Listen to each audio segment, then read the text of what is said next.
குடியரசுத் தலைவர் திரௌபதி முர்மு நாளை வேலூர் வருவதை முன்னிட்டு அங்கு பலத்த போலீஸ் பாதுகாப்பிற்கு ஏற்பாடு செய்யப்பட்டுள்ளது.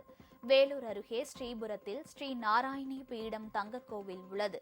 வெளி மாவட்டங்கள் மற்றும் வெளி மாநிலங்களிலிருந்து தினமும் ஆயிரக்கணக்கான பக்தர்கள் இங்கு வருகின்றனர்.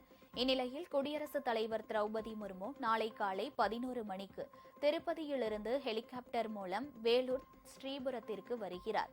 தொடர்ந்து தங்கக்கோவிலில் உள்ள ஸ்ரீ நாராயணி அம்மன், விநாயகர், சொர்ணலட்சுமி, பெருமாளை தரிசனம் செய்வதுடன் ஸ்ரீ சக்தி அம்மாவிடம் ஆசி பெறுகிறார். பின்னர் தங்கக்கோயில் அருகே ஸ்ரீ நாராயணி ஆயுர்வேத மருத்துவமனை வளாகத்தில் 5 கோடி ரூபாய் செலவில் கட்டப்பட்டுள்ள தியான மண்டபத்தை திறந்து வைக்கிறார்.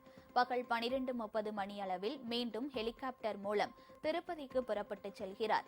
குடியரசுத் தலைவருடன் ஆளுநர் ஆர்.என். ரவி, மத்திய இணையமைச்சர் எல். முருகன் ஆகியோர் வேலூர் வருகின்றனர். இதையொட்டி அங்கு பாதுகாப்பு ஏற்பாடுகள் அதிகரிக்கப்பட்டுள்ளது.